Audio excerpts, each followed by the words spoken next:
Thoughts are coming, often in conversations within the river of immanence, as they present themselves in a moment of clarity, often as reactions to news, to books, exhibitions of films, as a commentary or as an input, as a necessary action. Often in the quiet, as the mind gives in to silence, thoughts are coming, as waves that are gently swaying back and forth. Alone they might seem subtle, almost invisible, or violent and overwhelming. But if one sees them in totality, the ocean, one might see the completeness. In circles closing around themselves, or the Möbius strip that one could think was the ending circle, but which reveals itself by continuing from the very same place, but a new place endlessly. As lines that are yet to have find their coherency of form. Let this be your home.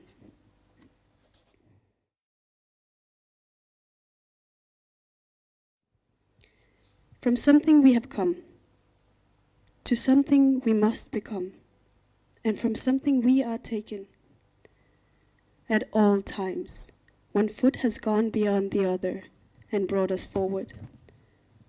At all times, food has been found to be eaten. Eyes have closed off to let the body rest and make itself ready for the sun to reappear and for the feet to move again.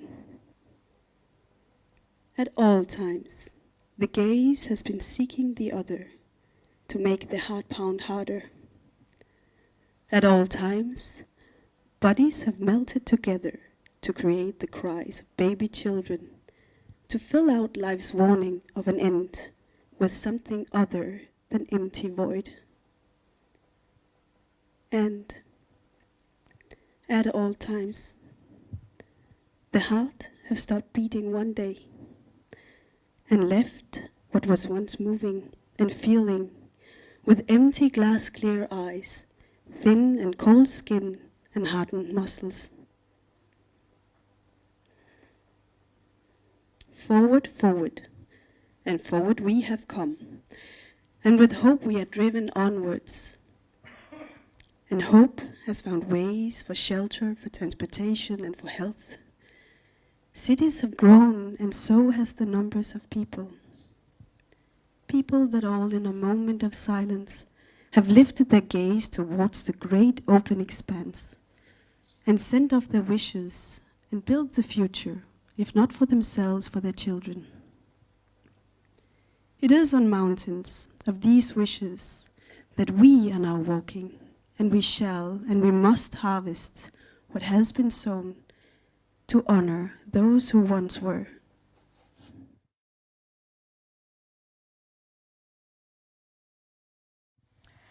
من شيء ما جئنا لشيء ما سنصير ولشيء آخر سنؤخذ. على مر الزمان صارت القدم خلف القدم موصلة إيانا للأمام. على مر الزمان وجد الطعام ليؤكل وأغمضت العينان ليرتاح الجسد الجاهز لإشراقة شمس جديدة وتسير الأقدام مجددا. على مر الزمان بحثت العيون عن بعضها لتخفق القلوب بقوة وعنف. على مر الزمان ذابت الأجساد سوية لتخلق صرخات أطفال تملأ إنذار العمر القصير بأكثر من فراغ. على مر الزمان توقفت القلوب عن الخفقان واستبدلت ما خفق ذات مرة بفراغ زجاجي العيون فراغ رقيق بارد الجلد قاسي العضلات. إلى الأمام ثم إلى الأمام. إلى الأمام وصلنا، يدفعنا الأمل إلى الأمام حيث نجد المأوى والعافية. كبرت المدن ونمت وكذلك أعداد الناس. الناس الذين في لحظة صمت رفعوا أعينهم ناظرين نحو الأفق البعيد الشاسع، أخبروه عن آمالهم وبنوا لهم ولأطفالهم مستقبلا. على قمم هذه الآمال نسير اليوم الآن، وعلينا حصاد ما تم زرعه لتكريم أولئك الذين كانوا هنا ذات مرة.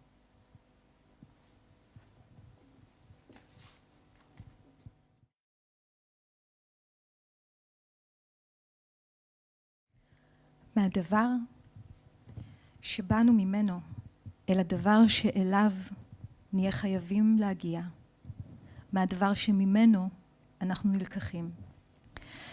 בכל זמן רגל אחת הלכה מעבר לשנייה והביאה אותנו קדימה. בכל הזמנים אוכל נמצא כדי לאכול אותו. עיניים נעצמו כדי לתת לגוף מנוחה ולהפוך אותו מוכן לשמש שתופיע שוב. מוכן כדי שהרגליים ינועו שוב. בכל הזמנים המבט חיפש את האחר כדי שהלב יפעם חזק יותר. בכל הזמנים גופים נמסו זה לזה כדי ליצור את בחיות הילדים שימלאו את הזרת סוף החיים במשהו יותר מחלל ריק. ובכל הזמנים לבבות עצרו מלפעום יום אחד והותירו את מה שהיה פעם נע עם עיני זכוכית צלולות, אור רזה וקר ושרירים נוקשים. קדימה, קדימה. אנחנו הולכים קדימה, מונעים על ידי תקווה הלאה, והתקווה מוצאת דרכים לתת מחסה, מעבר ובריאות. ערים גדלו וככה גם מספר האנשים, אנשים שכולם ברגע שקט הרימו מבט אל המרחב הגדול הפתוח ושלחו את המשאלות שלהם ובנו עתיד. אם לא עבור עצמם, אז עבור הילדים שלהם. על הרי המשאלות האלה אנחנו צועדים עכשיו, ואנחנו נקצור, ונהיה חייבים לקצור את מה שנזרע, ולכבד את אלה שהיו פה.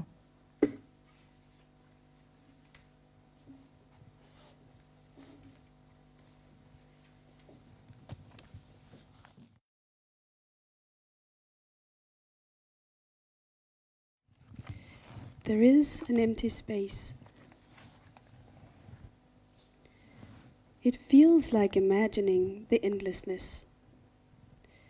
It comes when human understanding reaches its limits and opens the gates to the incomprehensible. At all times, this void has been sought, conceptualized, and materialized in attempts to restrain what man alone could not. Temples have been built only to fall again. Stone and gold and heavy books have shaped legends to embody the mystical and bring it to life. Worlds have been built in the empty space and have come to life nourished by what people saw in them. Worlds that could caress a cheek and could strike it. In these worlds, the greatness of life blossoms, which can gather a people and let root grows around them.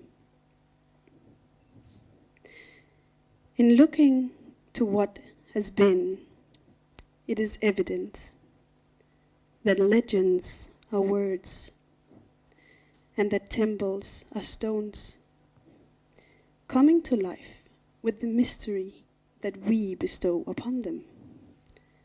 And what unites them is they all derive from the deep sources that reach out to us from the incomprehensible infinite open, where the magic lies within us and between us, and we are united into one whole.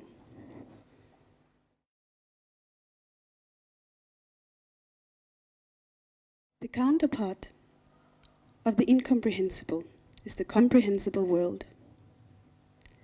It is into this world that we are born. When a beginning takes place, as cells come together, as air is pulled into the lungs and forms into a scream, and as feet are set to movement, as the tongue learns how to speak, a life is taking form.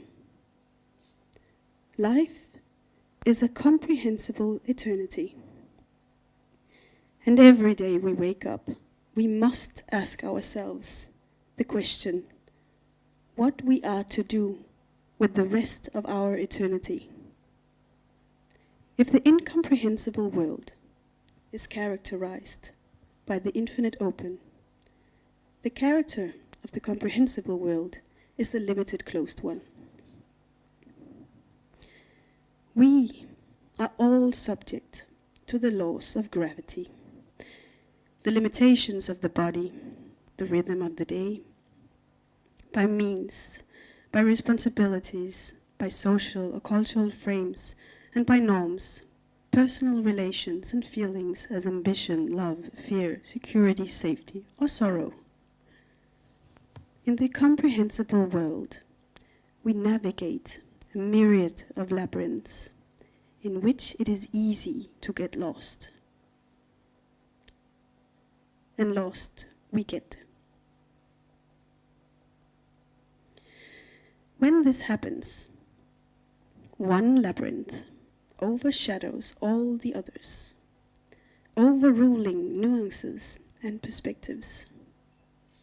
And we are trapped, imprisoned in a static perspective. Here, we must never forget that we are born as imperfect spheres. The nature of the sphere is to be perfectly round and to complete, to revolve. It is the nature of movement itself.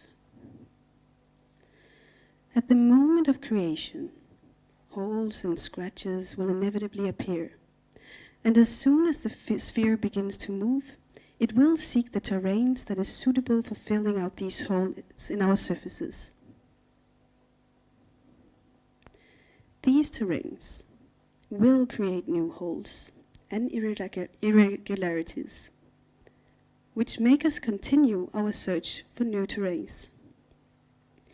It is not as a fleeing, restless escape, but as a steady conveyance of body and of mind, never, ever allowing us to deflate and slowly merge in with the terrain to a point where we no longer recognize ourselves, close off and become stuck, but constantly learning to understand new worlds and to be open.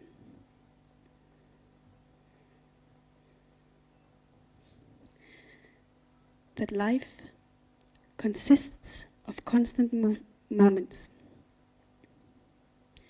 Moments that we must grasp and we must live to the fullest, only to let go and make way for new moments to come. Sometimes we are so fortunate to be in the same moment together, making two realities merge and create a world. Sometimes we are so fortunate to find someone to accompany us because we see that we are moving in the same direction and we find ourselves riding in the same pace over the heath. Sometimes these two worlds come to a crossroad. To stay mean that we do not grow, but freeze in one moment. And this is why we must learn to say goodbye. Because one moment is not enough to carry a whole life.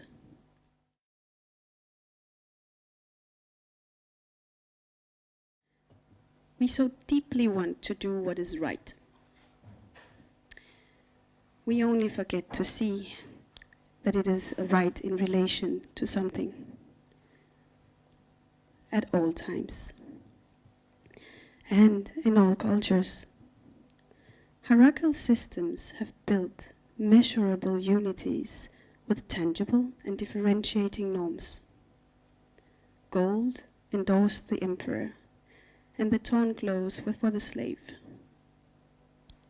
Endless systems of seemingly unshakable norms found their places in the standards for judging our lives' endeavors as right or as wrong. Dreams are born in these frameworks, and pain and joy derives from them. Frameworks belong to the comprehensible world, and they are life. But we must never make ourselves blind through looking towards them and letting them captivate us within the elusive walls that close us off.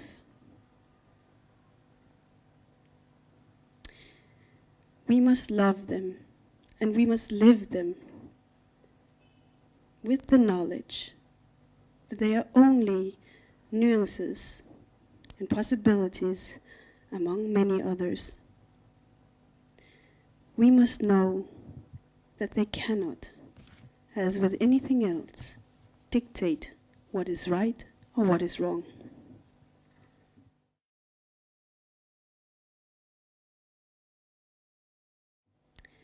Life consists of an infinite number of impressions. What you see is an expression of where you are.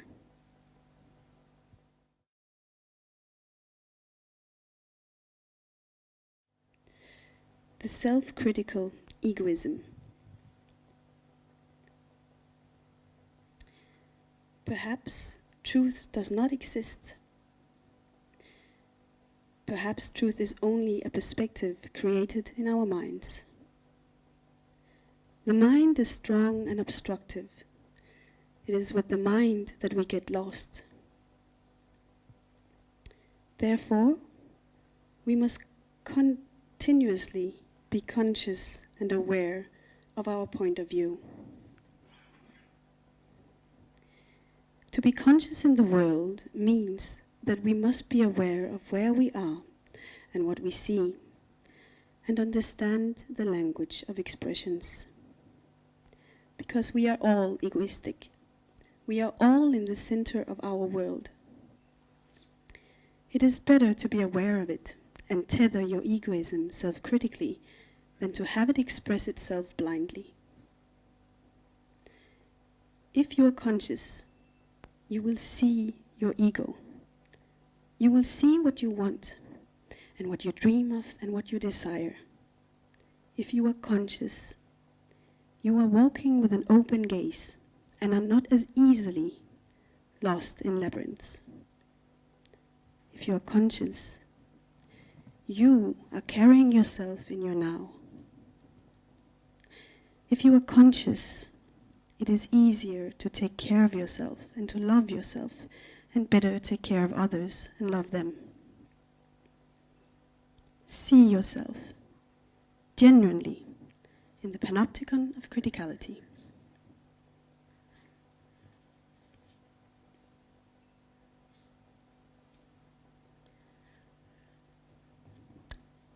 Get to know the face of your emotions, for inevitably they will make themselves present to you. If you deny to give them a face, and to see them and recognize them, and to understand them, and call them by their true name, they will find a way to express themselves on their own. And rest assured that it is not certain that the expression that they may find is accurate, and that the face that they find may not be the most suitable expression for you. It is better that you discover it and that you meet yourself in a genuine way.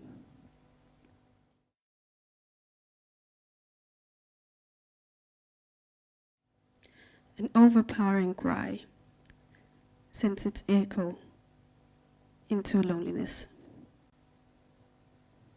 The feeling of emptiness finds its true face. For if all articulation and everything we have built is only a construction, then the seductive world of one perspective might fall only to be taken by an arbitrary new one. And what exists then? The answer is that we are together in being lonely, And as we meet the genuine, we find what is greater than you and I together. The answer is that the construction is where the wonderful aspects of life unfold. We must give ourselves to them, and we must believe in them. They are real in the sense that they form our impressions in expressions that mirror us in the world. Just remember, never to let them close themselves off and transform into an imprisoning labyrinth of captivation.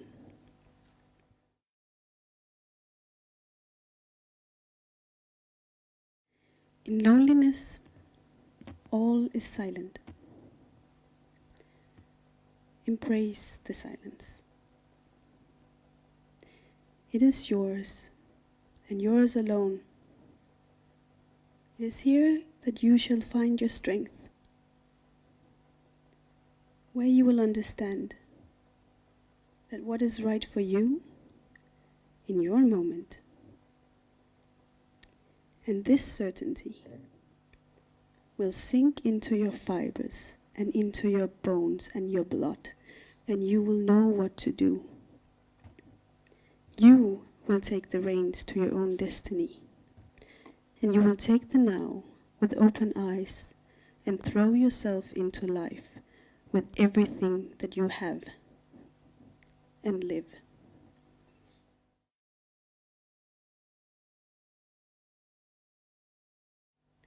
In embracing the silence, in conscious living in the comprehensible perspectives, in the self-critical egoism, and in the genuine meeting, in the cohesive entirety named love.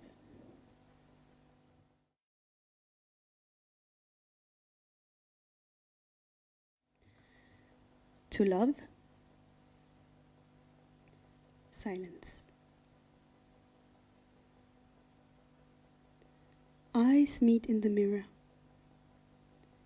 and the comprehensible world disappears as consciousness, bound to the constructive perspectives, bound to time and bound to place, to what needs to be done, and to thoughts that run in the eternal carousel stops for a moment to send the entirety of a person towards the other, to meet in a mutual place. And there, right there, the two are united. And here, we are not alone. In the entirety of the moment, because we have seen the other in us. We have seen what is greater than ourselves. And this meeting thunders with an eternal echo towards the incomprehensible infinite open with the resounding power of life itself.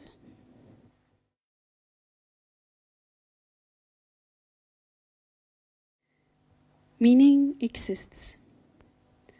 It is built constantly. Tall towers are built as we find ourselves in our constructions. It is these towers which become labyrinths if we are not careful, and as they fall we cry, feeling that the world can disappear. This is called meaninglessness. Here, we must never forget that meaning is something that we create.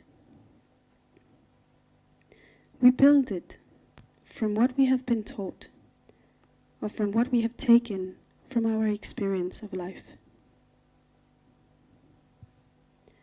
We must only remember that the meaning does not live in the towers themselves. It lives in the passage between them, in the coherence of navigation, in being able to embrace the multifarious perspectives and to see them all, and never, ever forgetting that the purpose of life is within us.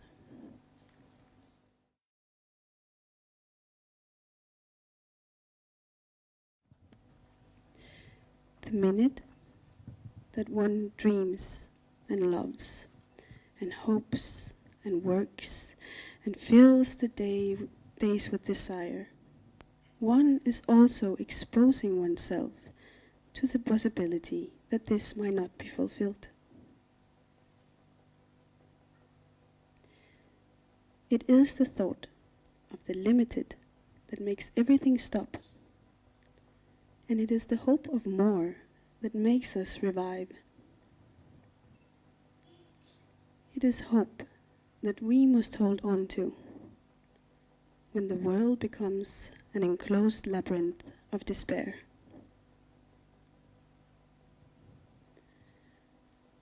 There is an eternal battle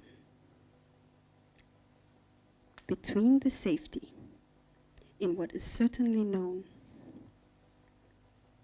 and the thrill of the unknown possible. And as with everything else, we wish for the one when we have the other. In the summer, when the body is dissolved with burning heat, one wishes for the clarity that lies in the cold. And when the cold comes and bites the skin, one wishes for the sweetness of warmth. And when the weather is in between, one longs for the radical conditions that let the body sense clearly in the extremes. Security lies in the past, in what has happened, and insecurity lies ahead in the future.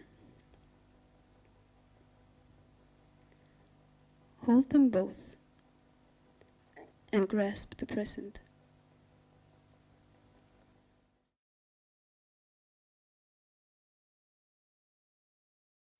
يمكن للحياة أن تكون صعبة في اللحظة التي نحلم، نحب ونرجو ونتعب ونملأ الحياة رغبة، ننكشف على احتمالات حياة قد لا تتحقق. التفكير بالحدود يوقف كل شيء، والأمل بالمزيد يجعلنا نحيا. الأمل هو ما يجب أن نتمسك به حين يصبح العالم تيه يأس مغلق. حرب أبدية دائرة بين الاطمئنان المألوف وبين الحزن المحتمل، وككل الأشياء الأخرى نرغب بالأول حين نحصل على الآخر. في الصيف حين يتحلل الجسد من الحر المتقد نرغب بالصفاء الساكن بالبرد، وحين يأتي البرد الذي يعض الجسد نرغب مجددا بحلاوة الدفء، وحين يكون الجو بين بينين نرغب بالعواصف التي تجعل الجسد يصل أقصاه. عندها يعبر الأمان للماضي ويختفي الخوف في المستقبل. لذا تمسك بالاثنين واجذب إليك الحاضر.